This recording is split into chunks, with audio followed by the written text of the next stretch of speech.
साथियों, आज हम जानेंगे कि सोने के बाद आत्मा कहाँ जाती है, क्या करती है, आत्मा का सबसे बड़ा रहस्य क्या है। क्या आप यह सब जानते हो? कई लोग इस सवाल का जवाब जानने के लिए इच्छुक रहते हैं। उलझने को तो जीवन में कई सवाल हैं जिनके जवाब मिल पाना काफी कठिन है। क्या सोने के बाद हमारी आत्मा परमात्मा से मिलकर आ जाती है? क्या इसीलिए हमें सपने आते हैं और सपने में कहीं पर भी क्यों चले जाते हैं और हमारे सपने में पता नहीं क्या क्या होता रहता है। दोस्तों, आज हम इस वीडियो में एक रहस्य पर से पर्दा उठाएंगे। आज का सवाल है कि आखिर सोने के बाद आत्मा कहाँ जाती है? क्या सोने के बाद आत्मा घूमने के लिए जाती है? अगर कोई बांध ले आत्मा को तो क्या होगा? इस सवाल का जवाब हर इंसान को जानना बेहद ही जरूरी है। नमस्कार साथियों, पवित्र मार्ग चैनल पर आपका दिल से स्वागत है। साथियों, आपसे अनुरोध है कि अगर आप भगवान श्री कृष्ण के सच्चे भक्त हैं तो कमेंट में राधे राधे जरूर लिखें।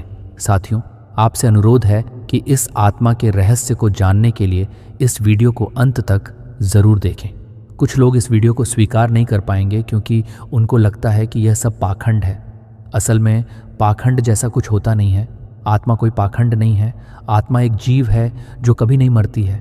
कुछ पत्र पत्रिकाएं आपको ये बता सकती हैं कि आत्मा नहीं होती है, लेकिन मित्रों, भगवत गीता के एक श्लोक में भगवान कृष्ण कहते हैं कि हे पार्थ, आत्मा को ना शास्त्र काट सकते हैं, ना आग जला सकती है, ना उसे हवा उड़ा सकती है और ना ही उसे कोई दुख होता है।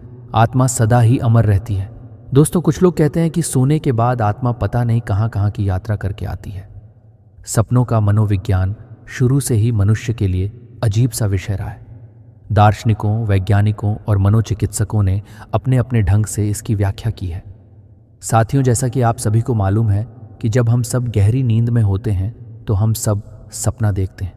सपना आज भी शोध का रोचक विषय बना हुआ है। जब हम रात में सोते हैं तो उस समय आत्मा का क्या होता है? क्या वह शरीर में रहती है या फिर कहीं चली जाती है?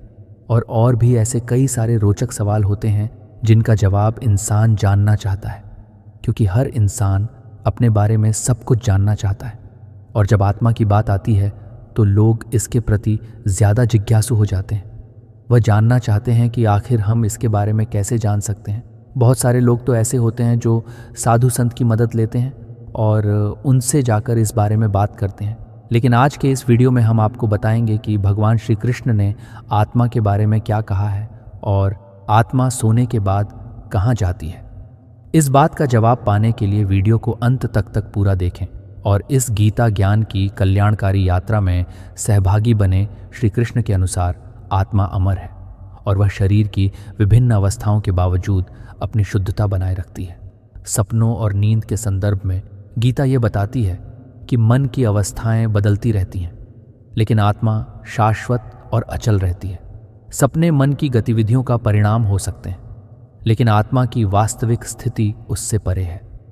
महाभारत के युद्ध से पहले अर्जुन को बहुत चिंता और असमंजस हो रहा था।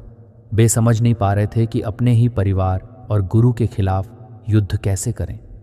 उनकी मन स्थिति इतनी विचलित हो गई थी कि वे ठीक से सो भी नहीं पा रहे थे। एक रात जब अर्जुन ने सोने का प्रयास किया तो वे भगवान श्री कृष्ण के बारे में सोचते सोचते नींद के आगोश में चले गए। उस रात अर्जुन ने एक अद्भुत सपना देखा। उन्होंने देखा कि वे एक सुंदर और शांतिपूर्ण वन में खड़े हैं, जहां चारों ओर हरियाली और फूलों की खुशबू बिखरी हुई है। उस वन में उन्हें एक दिव्य प्रकाश दिखाई दिया जो धीरे धीरे उनके पास आने लगा। जब वह प्रकाश उनके निकट आया तो उन्होंने देखा कि वह प्रकाश स्वयं भगवान श्री कृष्ण थे। श्री कृष्ण ने अर्जुन से कहा, अर्जुन, यह सपना नहीं है, यह तुम्हारी आत्मा का दिव्य अनुभव है। सोते समय जब तुम अपने मन की गहराइयों में होते हो तो तुम्हारी आत्मा सूक्ष्म रूप में दिव्य अनुभव कर सकती है। यह अनुभव तुम्हें यह समझाने के लिए है कि आत्मा अमर है और किसी भी प्रकार के बंधन से परे है। अर्जुन ने श्री कृष्ण से पूछा, हे केशव, यदि यह सपना नहीं है तो फिर सपने क्या होते हैं और हमारी आत्मा नींद में कहाँ जाती है?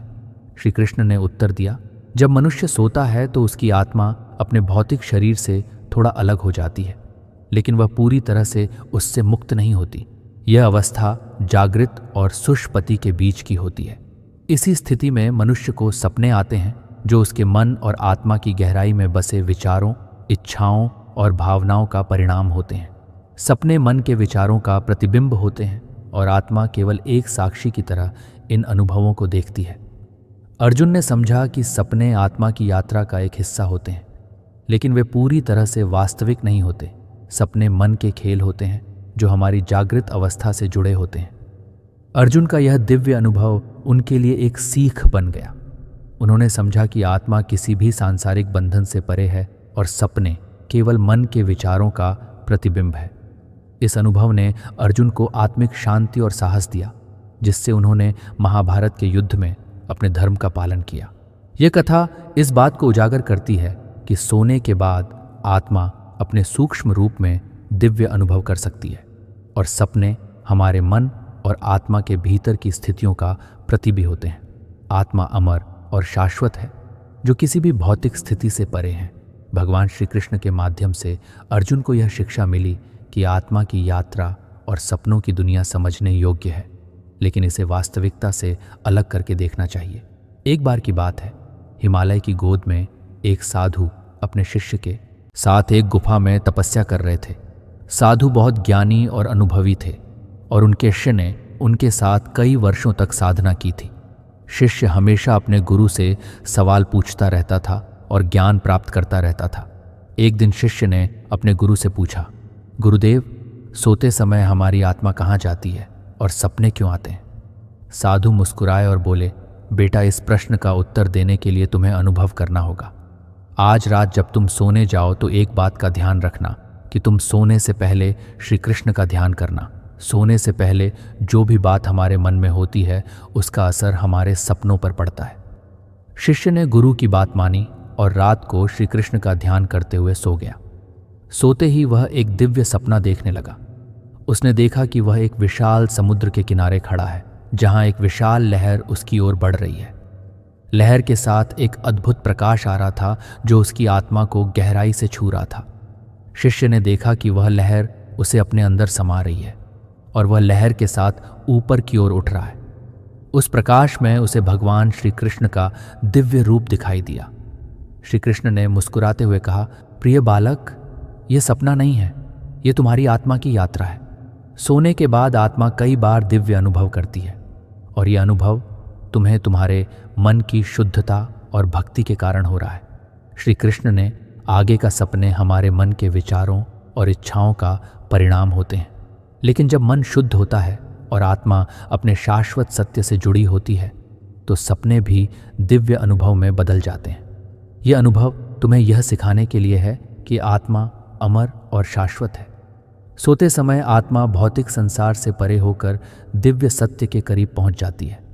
सुबह होते ही शिष्य जाग उठा और उसने अपने गुरु को वह सपना सुनाया। साधु ने शिष्य को आशीर्वाद दिया और कहा, यह तुम्हारी साधना और भक्ति का परिणाम है कि तुम्हें यह दिव्य अनुभव हुआ। यह अनुभव तुम्हें यह सिखाने के लिए था कि आत्मा की यात्रा केवल शारीरिक नींद से नहीं बल्कि आत्मिक जागरण से जुड़ी होती है। ये कथा इस बात को उजागर करती है कि सोने के बाद आत्मा की यात्रा केवल भौतिक अनुभवों तक सीमित नहीं होती, बल्कि यह दिव्य सत्य तक पहुंच सकती है। जब मन शुद्ध होता है और आत्मभक्ति और ध्यान से जुड़ी होती है तो सपने भी दिव्य अनुभव में बदल सकते हैं। ये कहानी हमें आत्मा के शाश्वत सत्य और नींद के दौरान आत्मा के दिव्य अनुभवों की महिमा को समझने में मदद करती है। हजारों साल पहले यूनान में स्वप्नों पर शोध किया गया था। एक प्रसिद्ध दार्शनिक एक दिन एक लोहार की दुकान पर बैठा हुआ था और लोहार अपना काम कर रहा था। दार्शनिक देखता है कि एक पास में बैठा व्यक्ति सोने की स्थिति में आ गया है। दार्शनिक उस व्यक्ति को ध्यान से देख रहा था, तभी उसकी नाक से एक दीप्तिमान कीट निकला और बाहर आकर इधर उधर घूमने लगा। दार्शनिक उसे गौर से देख रहा था। वह दीप्तिमान कीट एक सूक्ष्म जीव के समान दिखाई दे रहा था। वह दीप्तिमान कीट उस व्यक्ति की नाक से निकलकर लोहार के जलकुंड, जिसमें लोहार गर्म लोहे को ठंडा करता था, उसके चारों ओर घूमने लगा। दार्शनिक उस कीट पर अपनी निगाहें जमा कर देख रहा था। वह दीप्तिमान कीट आगे बढ़ा और दीवार में बने एक छिद्र में प्रवेश कर गया। दार्शनिक यह सब कुछ देख रहा था। कुछ समय बाद उस सोने वाले व्यक्ति की नींद खुली। वह जागा और उस लोहार को देखे गए स्वप्न को सुनाने लगा। वह लोहार से बोला, मैं सो रहा था तो मैंने आज बहुत अजीब सपना देखा। लोहार बोला, क्या देखा था? तो वह व्यक्ति बोला, मैं अभी तुम्हारी दुकान पर सोते समय सपने में एक ऐसे स्थान पर चला गया जहां एक तालाब पानी से भरा हुआ था। दार्शनिक उसकी बात ध्यान से सुन रहा था। दार्शनिक सोचने लगा, यह तालाब निश्चित ही इस लोहार का जलकुंड है। वह व्यक्ति आगे कहने लगा, मैं उस तालाब की बगल में बने एक विशाल टूटे फूटे घर में चला गया। वहां मैंने देखा कि सोने का खजाना भरा हुआ है। उस सोने को देखकर मैं खुश हो रहा था कि तेरी खटपट की आवाज से मेरी नींद खुल गई। दार्शनिक ने उस व्यक्ति की बात सुनी तो दार्शनिक को समझ में आ गया, क्योंकि उसने उसके दीप्तिमान जीव को घूमते देखा था। दार्शनिक ने लोहार से उस जगह को खरीद लिया और जब उस जगह की खुदाई की तो वहां सोने के सिक्कों का खजाना मिला। तो दार्शनिक ने अपने शोध का निष्कर्ष निकाला और बताया कि नींद के बाद आत्मा शरीर से निकलकर यहाँ वहाँ घूमती है। उस स्थिति में वह जो देखती या सुनती है वही स्वप्न है, लेकिन हजारों सपनों में से कभी कभार एक दो सपने ही सच होते हैं।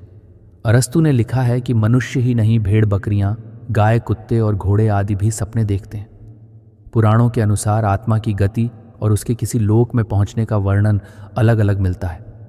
हम पौराणिक मत को जानेंगे, लेकिन पहले संक्षिप्त में वैदिक मत भी जान लें, जो कि के संदर्भ में है, क्या हमारी आत्मा शरीर में ही रहती है या हमारी आत्मा मानव शरीर से अलग हो जाती है। जो व्यक्ति बहुत ज़्यादा थक हार कर सो जाता है तो उस समय उसे बहुत ही अजीब अजीब चीज़ें दिखाई देती हैं और कभी कभार तो आत्मा परमात्मा से मिलने पहुंच जाती है। तब हमें ऐसा प्रतीत होता है कि हमारी मृत्यु हो चुकी है और हम भगवान के पास आ गए हैं। हम उन्हें साक्षात देखते हैं, जिससे हम काफ़ी सुकून महसूस होता है और वहाँ से आने का मन नहीं करता है, क्योंकि सोने के बाद हमारा शरीर बिल्कुल मृत की तरह हो जाता है। और कई बार तो इंसान को जगाने पर भी वह नहीं जागता है, क्योंकि उस समय उसकी आत्मा बहुत दूर जा चुकी होती है, जिस वजह से इंसान काफ़ी देर में जाग पाता है। आप लोगों ने भी कभी कभार ऐसा महसूस किया होगा कि आपने अपने सपने में अपने इष्ट देवता को देखा है, आपने उनसे बातें की हैं या फिर आपने अपनी परेशानियों को उनको बताया है, वह आपको दर्शन दे रहे हैं और आप उन्हें देख रहे हैं। कई सारी ऐसी और प्रक्रिया होती हैं जो आपके लिए बहुत ही अनमोल होती हैं और बहुत ही शुभ होती हैं। आप ये सोचते हो कि आप अब यहीं रहे और बस इन्हीं को देखते रहे, पर यह सब आपकी आत्मा कर रही होती है। जिस दिन आप ये सपने देखते हैं, यानी कि आपकी आत्मा परमात्मा से मिलती है, उस दिन आपका काम तन मन पूरी तरह से शुद्ध होता है। मित्रों, सोने के अंदर भी आत्मा अवचेतन मन से जुड़ जाती है, इसलिए सोने को एक दूसरी मौत का नाम दिया गया है। सोने के बाद आपकी आत्मा भविष्य के अंदर जा सकती है। कभी कभी आत्मा आपका भविष्य भी देख लेती है। दोस्तों, जैसा कि हमने आपको बताया कि सोने के बाद आपका चेतन मन आत्मा के सहारे भविष्य के अंदर जा सकता है, वह भविष्य को देख सकता है, उसके अंदर वह क्षमता होती है। आपके सामने कई ऐसे उदाहरण होते हैं जिनमें सोने के बाद हमारा अचेतन मन भविष्य के अंदर चला जाता है। आपने कभी खुली आंखों से जो चीज़ें नहीं देखी होंगी, वह सोने के बाद आपकी आत्मा देखती है, वरना हम कैसे देख लेंगे? सोने के बाद तो हमारी आंखें बंद होती हैं। आपको भी कई ऐसे सपने आए होंगे जो बाद में सच हो गए। इस तरह के सपने हमें तब आते हैं जब हमारा चेतन मन भविष्य के अंदर जा चुका होता है। हमारा अवचेतन मन भविष्य को कैसे जान लेता है, इसके बारे में कहना मुश्किल है, लेकिन ऐसा माना जाता है कि जो भौतिक जगत के अंदर घटित होता है वह उससे पहले ही सूक्ष्म जगत के अंदर घटित हो चुका होता है। इसका मतलब यह है कि हमारे साथ पहले सूक्ष्म जगत में घटित होता है और उसके बाद ही उसका असर भौतिक जगत पर होता है। जब हम सो जाते हैं तो हमारा अवचेतन अन्न बाहर में जुड़ जाता है और वह कहाँ पर क्या हो रहा है वह यह देख सकता है। कभी कभी आत्मा सोने के बाद बैकुंठ धाम भी चली जाती है, ठीक उसी प्रकार जैसे देवता दूर रहकर भी कहीं भी देख सकते हैं। और जो सूक्ष्म जगत के अंदर घटित हो चुका है उसे आसानी से अवचेतन मन पता लगा लेता है। भविष्य बताने वाले सपनों के अंदर हमारा अवचेतन मन उस स्थान पर जाकर देख सकता है, या कहे कि वह उस स्थान पर यहीं से देख सकता है। गौतम बुद्ध के जन्म से पूर्व उनकी माता महामाया ने स्वप्न देखा था कि 6 दांतों वाले हाथी ने उनके शरीर में प्रवेश किया है। स्वप्न शास्त्रियों ने इसकी व्याख्या करते हुए बताया था कि जन्म लेने वाला शिशु या तो चक्रवर्ती सम्राट होगा या महान संत। भविष्य में यह बात सत्य हुई। महावीर के जीवन में अस्थिग्राम के शूलपाणी मंदिर में रात के अंतिम प्रहर में देखे गए ऐतिहासिक स्वप्न का उल्लेख है। महावीर ने स्वप्न में पिशाच की मौत, सफ़ेद पंछी कोयल फूलों के, 2 हार बैल कमल के फूलों का, सरोवर समुद्र, रवि की किरणें, बाहों में लिपटा पर्वत तथा मेरू पर्वत की चढ़ाई देखी। उसी गांव के ज्योतिषी ने 9 स्वप्नों का विश्लेषण किया और बताया था 2 फूलों के हार वाले एक स्वप्न का विश्लेषण। महावीर ने स्वयं बताया था कि यह गृहस्थ और सन्यास दोनों में विश्वास जगाने का बोध है। आत्मा हमारे शरीर में ही रहती है, केवल हमारा शरीर सो रहा है। सभी आंतरिक गतिविधियां चलती रहती हैं। दिमाग का सिर्फ एक हिस्सा सो रहा होता है और उसकी आपातकालीन सेवाएं जारी रहती हैं, और सोते समय हमारा दिमाग सोचना बंद कर देता है। आत्मा चेतना का स्वरूप है, वह ना तो सोती है और ना ही कहीं बाहर जाती है। आत्मा निरंतर विकसित होती रहती है। हम हमारे चेतन और अवचेतन मन लगातार काम कर रहे हैं। अगर हम विज्ञान की बात करें तो विज्ञान इस बारे में बहुत कुछ बोलता है, क्योंकि बहुत सारे प्रयोग किए गए और उन प्रयोगों के आधार पर यह हमें बताता है कि जब हम सोते हैं तो हम उन जगहों पर जाते हैं जहां हमने पिछले जन्मों में जन्म लिया था। इससे संबंधित शरीर छोड़ने के बाद आत्मा की यात्रा के बारे में विभिन्न धार्मिक और दार्शनिक मान्यताएं हैं। हिंदू धर्म में यह मान्यता है कि आत्मा जन्म और मृत्यु के चक्र से गुजरती रहती है, जिसे संसार में पुनर्जन्म कहते हैं। शरीर के निष्क्रिय हो जाने के बाद आत्मा एक नए शरीर में जन्म लेती है। इस प्रक्रिया को पुनर्जन्म कहते हैं। इस यात्रा के दौरान आत्मा अपने कर्मों के अनुसार अगले जन्म में अनुभव प्राप्त करती है। इस परंपरा के अनुसार यदि आत्मा ने अपने पूर्व जन्मों में अच्छे कर्म किए हैं तो वह उन्नत या सुखद स्थिति में जन्म लेगी। इसके विपरीत यदि उसने बुरे कर्म किए हैं तो उसे कठिन परिस्थितियों का सामना करना पड़ सकता है। इस प्रक्रिया को मोक्ष या निर्वाण के माध्यम से समाप्त किया जा सकता है, जिसमें आत्मा जन्म और मृत्यु के चक्र से मुक्त हो जाती है और परमात्मा या ईश्वर के साथ एकाकार हो जाती है। शरीर छोड़ने के बाद आत्मा की यात्रा और उसके गंतव्य के बारे में कई धार्मिक और दार्शनिक मान्यताएं हैं। विशेष रूप से हिंदू धर्म, जैन धर्म, बौद्ध धर्म और अन्य धर्मों में इस विषय पर गहरे विचार मिलते हैं। कई मान्यताओं के अनुसार सपने हमारी आत्मा के गहरे स्तरों से जुड़े होते हैं। सपनों में हम कभी कभी अपने पिछले जन्मों के अनुभव, अपनी अधूरी इच्छाएं या भविष्य के संकेत देख सकते हैं। माना जाता है कि आत्मा जब सूक्ष्म अवस्था में होती है तो वह अलग अलग अनुभवों को देखने और महसूस करने में सक्षम होती है, जिन्हें हम सपने के रूप में अनुभव करते हैं। वैज्ञानिक दृष्टि से सपने हमारे मस्तिष्क की गतिविधियों का परिणाम होते हैं। जब हम सौ होते हैं तो मस्तिष्क विभिन्न विचारों, स्मृतियों और अनुभवों को प्रोसेस करता है, जो हमें सपनों के रूप में दिखाई देते हैं। सपने कई बार हमारे दैनिक जीवन की घटनाओं, तनाव, इच्छाओं और भावनाओं का प्रतिबिंब होते हैं। ये मस्तिष्क के प्रयास होते हैं कि वह दिन भर की जानकारी को समझ सके और उसे व्यवस्थित कर सके। नींद के दौरान आत्मा सूक्ष्म अवस्था में होती है और वह पूरी तरह से शरीर से अलग नहीं होती है। सपने हमारे मन और मस्तिष्क की गहरी प्रक्रियाओं का परिणाम होते हैं, जो विभिन्न धार्मिक और वैज्ञानिक दृष्टिकोण से समझे जा सकते हैं। धार्मिक दृष्टिकोण में इसे आत्मा और मन की गहरी यात्रा माना जाता है, जबकि वैज्ञानिक दृष्टिकोण में यह मस्तिष्क की गतिविधियों का परिणाम है। श्री कृष्ण ने भगवद गीता में आत्मा, नींद और सपनों से संबंधित कई महत्वपूर्ण बातें बताई हैं। हालांकि सपनों के विषय पर सीधे तौर पर चर्चा नहीं की गई है, लेकिन आत्मा की स्थिति, उसके गुण और मन के बारे में श्री कृष्ण ने गहराई से बताया है। श्री कृष्ण ने अर्जुन को भगवद गीता के 2 अध्याय में आत्मा की अमृता के बारे में बताया है। आत्मा ना तो जन्म लेती है और ना ही मरती है। वह शाश्वत, अविनाशी और अजर अमर है। यह शरीर के मरने के बाद भी नष्ट नहीं होती, बल्कि केवल शरीर को छोड़कर एक नए शरीर में प्रवेश करती है। गीता में श्री कृष्ण कहते हैं, न जायते म्रियते व कदाच नाय भूतवा भविता वा न भोए अजो नित्य शाश्वत पुराणो न हणते। माने शरीर अर्थात आत्मा न कभी जन्म लेती है, न मरती है और न ही कभी समाप्त होती है। वह जन्मा शाश्वत पुराण और अनश्वर है। शरीर के नष्ट होने पर भी आत्मा का नाश नहीं होता। श्री कृष्ण ने गीता में बताया है कि मन और आत्मा का गहरा संबंध है। मन की स्थिति और विचार आत्मा की स्थिति को प्रभावित कर सकते हैं। जब मन शांत होता है और अपने विचारों पर नियंत्रण रखता है तब आत्मा की शुद्ध अवस्था का अनुभव किया जा सकता है। उदयदात्म ना मानंद त्मा नम साद आत्मव्या मनोबंधुरा में रिपरा मना, अर्थात व्यक्ति को अपने मन और आत्मा के माध्यम से अपने आप को उठाना चाहिए और अपने मन को गिरने ना दे। आत्मा स्वयं का मित्र भी है और शत्रु भी। गीता में सपनों के बारे में सीधे तौर पर चर्चा नहीं की गई है, लेकिन श्री कृष्ण ने यह समझाया है कि मनुष्य की जागृत, स्वप्न और सुषुप्ति गहरी नींद की अवस्थाएं एक गहरे सत्य को दर्शाती हैं। यह सत्य है कि इन तीनों अवस्थाओं से परे भी आत्मा की एक शुद्ध, अचल और शाश्वत अवस्था होती है, जिसे व्यक्ति योग और ध्यान के माध्यम से अनुभव कर सकता है। प्राचीन ग्रंथों और धार्मिक शास्त्रों में सपनों के विषय पर कई बातें कही गई हैं जो आत्मा और मन की अवस्थाओं के साथ हुई हैं। इन ग्रंथों में सपनों को आत्मा की सूक्ष्म यात्रा का एक हिस्सा माना गया है। आइए देखते हैं कि विभिन्न पुरानी मान्यताएं और शास्त्र इस बारे में क्या कहते हैं।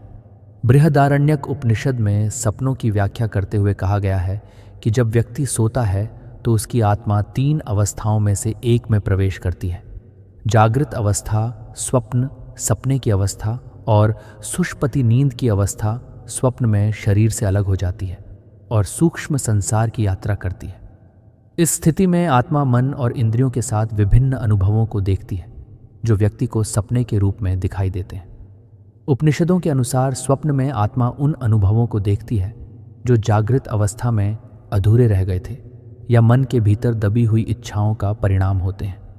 महाभारत और रामायण इन ग्रंथों में सपनों को महत्वपूर्ण घटनाओं का संकेत माना गया है। उदाहरण के लिए महाभारत में धृतराष्ट्र ने संजय से पूछा कि उनके द्वारा देखे गए सपने का क्या अर्थ है।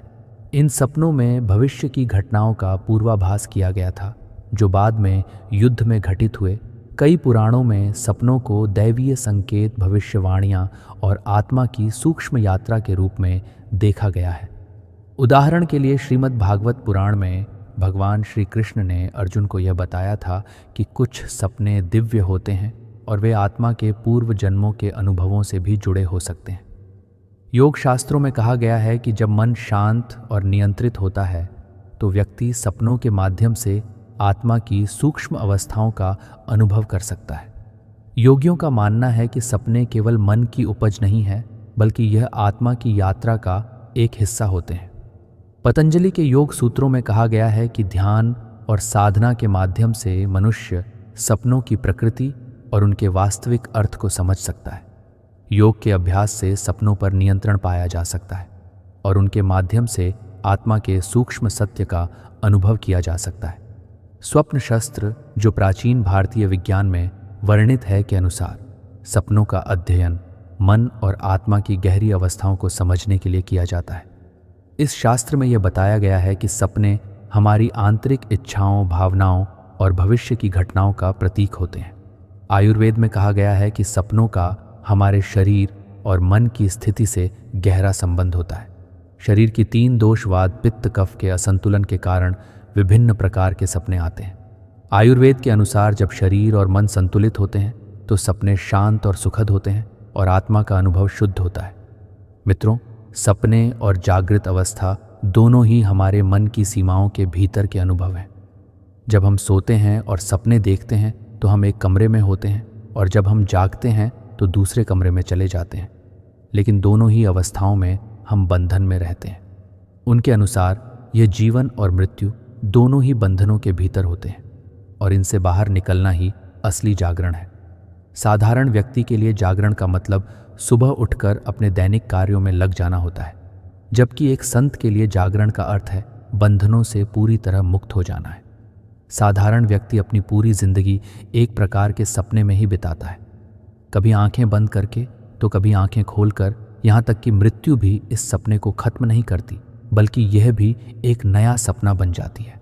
वास्तविक मुक्ति और जागरण तभी संभव है जब हम इन सभी सपनों से बाहर निकल जाएं और असली स्वतंत्रता प्राप्त करें। मित्रों, इसलिए सपने कुछ भी नहीं होते और ये वही होते हैं जो हम दिन भर सोचते रहते हैं।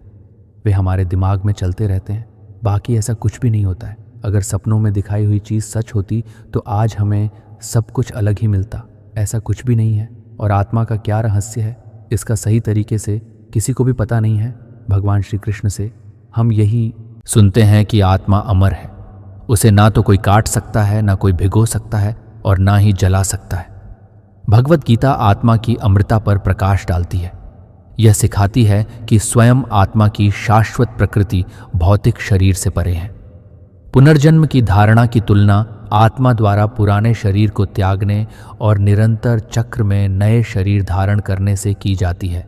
आत्मा की स्थायित्व को समझने से जन्म और मृत्यु के चक्र से मुक्ति मिलती है। जो निस्वार्थ कर्तव्यों, भौतिक आसक्ति से अलगाव और भक्ति ज्ञान या अनुशासित कर्म के माध्यम से ईश्वर के साथ मिलन के माध्यम से प्राप्त होती है। यह व्यक्तियों को आत्म साक्षात्कार और आध्यात्मिक जागरूकता की ओर मार्गदर्शन करती है।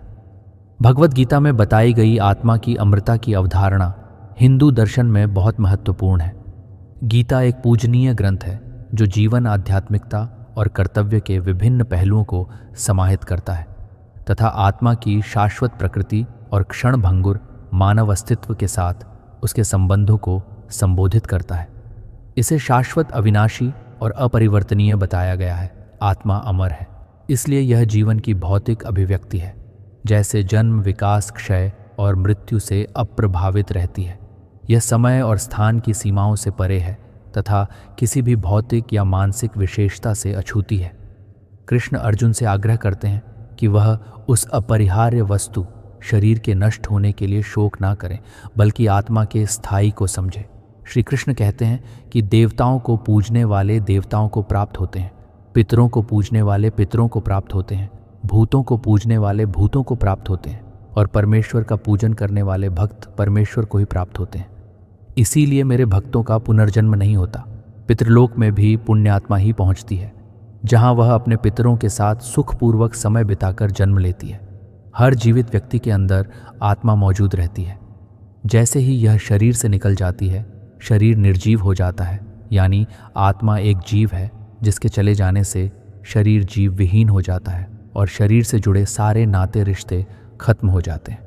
गीता में श्री कृष्ण कहते हैं, मैं हर व्यक्ति में आत्मा रूप में मौजूद हूँ, यानी यह आत्मा ईश्वर का स्वरूप है। गीता में श्री कृष्ण ने आत्मा को अमर और अविनाशी बताया है, जिसे ना शस्त्र काट सकता है, ना पानी इसे गला सकता है, ना अग्नि इसे जला सकती है और न वायु इसे सोख सकती है। यह तो ऐसा जीव है जो व्यक्ति के कर्म फल के अनुसार एक शरीर से दूसरे शरीर में भटकता रहता है। दरअसल आत्मा एक ऐसा रहस्य है जिसका रहस्य जितना सुलझाया गया है, यह उतना ही उलझता गया है। फिर भी इसे जान का रोमांच मन में बना ही रहता है। इसलिए यहाँ हम आपको आत्मा के कुछ ऐसे रहस्यों को बता रहे हैं जिन्हें जानकर आप यकीनन हैरान रह जाएंगे। कठोपनिषद एवं पुराण में बताया गया है कि आत्मा अंगूठे के आकार की होती है। पुराण में तो इस अंगूठे के आकार की जीवात्मा को ही कर्म फल को भोगने वाला बताया गया है। आत्मा का निवास स्थान हृदय में होता है। इस बात का उल्लेख श्री कृष्ण ने गीता में इस प्रकार किया है, ईश्वर सर्वभूता न हृदेश अर्जुन तिष्ठति। आत्मा प्रकाश पुंज है जो सूक्ष्म शरीर के रूप में जीवित व्यक्तियों के अंदर मौजूद रहती है। सूक्ष्म शरीर की आंख, कान, मुख तथा हाथ पैर नहीं होते, फिर भी यह देख सकता है, सुन सकता है, बोल सकता है और स्पर्श कर सकता है। आत्मा के रंग को लेकर आर्य मुनियों ने कई शोध किए हैं। गरुड़ पुराण में भी यमराज के दरबार का जिक्र किया गया है। वह बिल्कुल इस मंदिर परिसर जैसा ही है, जैसा कि उसमें 4 दिशाओं में 4 द्वार के बारे में बताया गया है। मंदिर में भी 4 दिशाओं में 4 द्वार हैं। यही वजह है कि लोग इसे ही यमराज का मंदिर मानते हैं। इस मंदिर परिसर में चित्रगुप्त के कक्ष में आत्मा के उल्टे पैर भी दर्शाए गए हैं। संसार के प्रत्येक जीव में आत्मा होती है और आत्मा परमात्मा के निकट होती है। हर आत्मा में परमात्मा का अंश होता है। जब सभी के भीतर परमात्मा का अंश है तो उससे बैर त्याग कर प्रत्येक जीव में परमात्मा के दर्शन करना चाहिए। अब मित्रों, इन बातों में कितनी सच्चाई है, इसका कुछ भी अंदाज़ा नहीं लगाया जा सकता। बस हमें तो इतना ही ध्यान रखना है कि हमें हमेशा अच्छे कर्म करने हैं और बुरे लोगों से दूर रहना है। कभी भी किसी के साथ गलत या बुरा नहीं करना है, क्योंकि अगर हम किसी के साथ बुरा या गलत नहीं करेंगे और हमेशा अच्छे ही कर्म करें तो फिर हमें डर किस बात का। फिर तो हमें डरना भी नहीं पड़ेगा, क्योंकि अगर कोई यह कहेगा कि तुम्हें कर्मों का फल भोगना पड़ेगा तो वह भी हमें दुआ लगेगी, ना कि बद्दुआ। अगर हम गलत काम करेंगे तो हमें डर लगेगा कि हमें तो हमारे कर्मों का फल मिलेगा, इसलिए हमेशा अच्छे कर्म करें। साथियों, अगर वीडियो अच्छी लगी हो तो कृपया चैनल को सब्सक्राइब ज़रूर करें। साथियों, आज के लिए बस इतना ही, फिर मिलेंगे एक नई वीडियो में। तब तक के लिए जय श्री कृष्णा।